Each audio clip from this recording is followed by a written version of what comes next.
हाय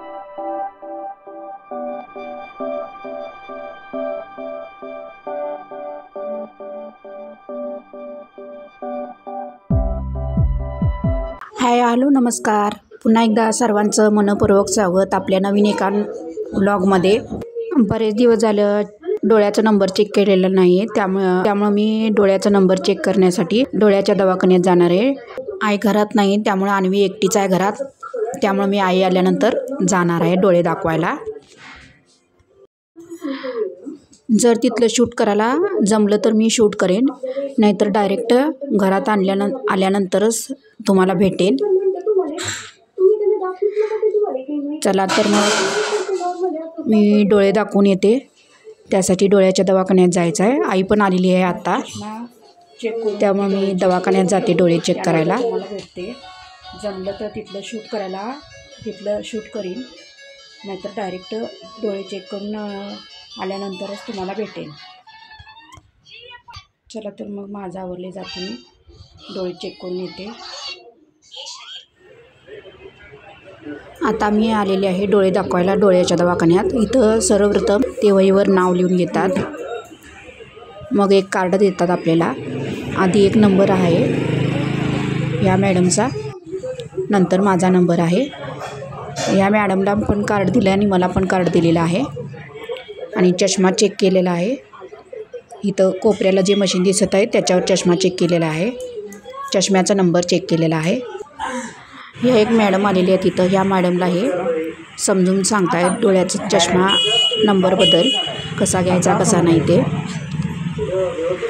मला पण 2-3 फ्रेम दाखवलेल्या आहेत, त्या मी घालून बघत आहे. इथं ही पहिली फ्रेम, ही दुसरी फ्रेम आणि ही तिसरी फ्रेम बघू शकताय. त्यातली एक फ्रेम मी सिलेक्ट केलेली आहे. त्यांनी सोमवारी देतो म्हणून सांगितलेले आहेत, फोन करतो म्हटलेले आहेत मला, मग या म्हटलेले आहेत. तर अशा प्रकारे डोळ्याचा नंबर माझा थोडासा वाढलेला आहे, दोन्हीचा पण. आम्ही चाललेलो आहोत चांदीच्या दुकानात आणि जे कानातले तुटलेले आहेत ते दुरुस्त करायचं आहे. रिंगा होत्या कानातल्या, ते तुटलेले आहे, ते दुरुस्त करायचे आहे. आणि माझे काही पैंजण आहेत ते मोठे झाले, जरा कट करून घ्यायचे आहेत, त्यासाठी चालले चांदीच्या दुकानात. चला तर मग तुम्ही पण चला माझ्याबरोबर. मी इथं चांदीच्या दुकानात आलेले आहेत. तर सोनार काका होते, त्यांनी चांदीची पैंजण कट करून तुकडे पण दिलेले आहेत मला. शेवटी अन्वीच्या काही रिंगा मिळाल्या नाही, त्यांच्याकडे रिंगाचे फारसे डिझाईन नव्हते, त्यामुळे रिंगा घेतलेल्या नाहीत अन्वीला. फायनली मी घरी पोचलेली आहे चांदीचे पैंजण घेऊन. एकूण 3 जोड आहेत चांदीचे पैंजण जे कट करायचे होते. मी हे चांदीचे पैंजण कट करून घेतलेले आहेत त्यांच्याकडून, सोनार दादांच्याकडून, आणि पॉलिश पण करून घेतलेले आहे. एवढ्याचे त्यांनी माझ्याकडून 150 रुपये घेतलेले आहेत. तुम्हाला कसं वाटलं रेट तुम्ही सांगा कमेंट करून.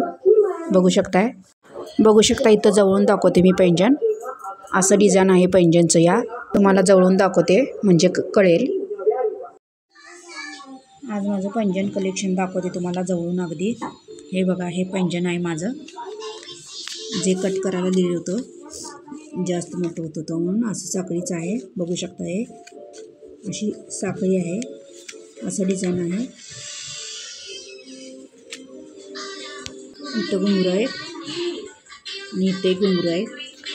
असं जांभळं आहे, पट्टी आहे, जांभळं आहे बघा. इथं मोत्याचे प्लॅस्टिक आहे दोन्हीकडं. त्याचे घुंगरू पडलेले आहे, त्याचे दोन्ही बाजूला पण आहे.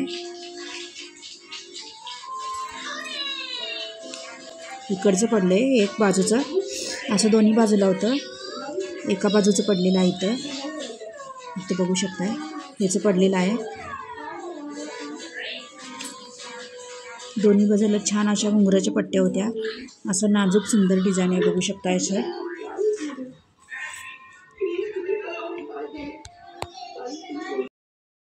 हे बघू शकता, असं नाजूकसं डिझाईन आहे. खूप छान सुंदर डिझाईन आहे.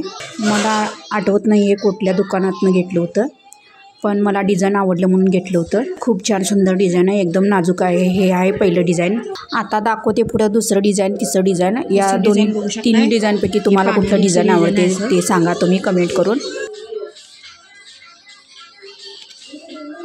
अशी आंब्याची कोळी असल्यासारखं डिझाईन आहे, म्हणजे असं छोटं छोटं डिझाईन आहे कोरी टाईप. आणि इथं मध्ये 3 कलरचे मीनाकार करून घुंगरू आहेत आणि परत कोरीचं डिझाईन आणि परत घुंगरू बघू शकतोय. ह्याला पण असंच आहे. इथं मीनाकारी म्हणजे कोयरीचं डिझाईन आहे आणि परत 3 कलरची घुंगरू आहेत. इथं परत कोयरीचं डिझाईन आणि परत 3 कलरची घुंगरू आहेत आणि परत कोयरीचं डिझाईन आणि परत घुंगरू आहेत 3 कलरचे. अशा प्रकारे हे दुसरी डिझाईन आहे.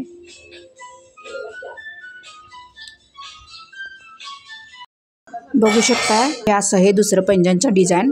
तर तुम्हाला हे दुसरं पैंजणचं डिझाईन आवडलं का ते नक्की सांगा. हे मी कोल्हापूरहून घेतलं होतं, गुरुप्रसाद ज्वेलर्समधून. मला आवडलं होतं म्हणून घेतलं होतं. तर तुम्हाला कसं वाटलं हे डिझाईन? आवडलं असेल तर लाईक करा, शेअर करा आणि माझ्या चॅनलला नक्की सबस्क्राईब करा. हे आहे 3 नंबरचं डिझाईन. बघू शकता इथं खूप छान आहे, असं डिझाईन आहे. प्रेस चेन आहे छोटीशी, अशी प्रेस चेन डिझाईन आहे आणि मध्ये मध्ये घुंगरू लावलेले त्याला आणि बदाम अडकवलेला आहे जो भरीव आहे आणि मिन्याकर केलेली आहे वरती. बघू शकताय थोड्या थोड्या अंतरावर बदाम लावलेले आहेत आणि मीनाकारी आहे त्याच्यावर. बघू शकताय अशा प्रकारे ही डिझाईन आहे 3 नंबरचं. तर ह्या तिन्ही डिझाईनपैकी तुम्हाला कुठलं डिझाईन आवडले असले तर कोणतं डिझाईन आवडलं लाईक करा, शेअर करा आणि मला कमेंट करायला नक्की विसरू नका. मी तुमच्या कमेंटची वाट पाहते. तर अशा प्रकारे आहे माझं पैंजणचं कलेक्शन. सगळे डिझाईन नाजूक आहेत, खूप छान आहेत, खूप सुंदर आहेत आणि वेगवेगळे आहेत. तर तुम्हाला कुठलं आवडलं ते सांगा नक्की. तिन्ही पण पैंजण वेगवेगळे आहेत, मला खूप आवडले. तर तुम्हाला पण आवडले का? आवडले असेल तर लाईक करा, शेअर करा आणि माझ्या चॅनलला नक्की सबस्क्राईब करा. बघितल्याबद्दल धन्यवाद.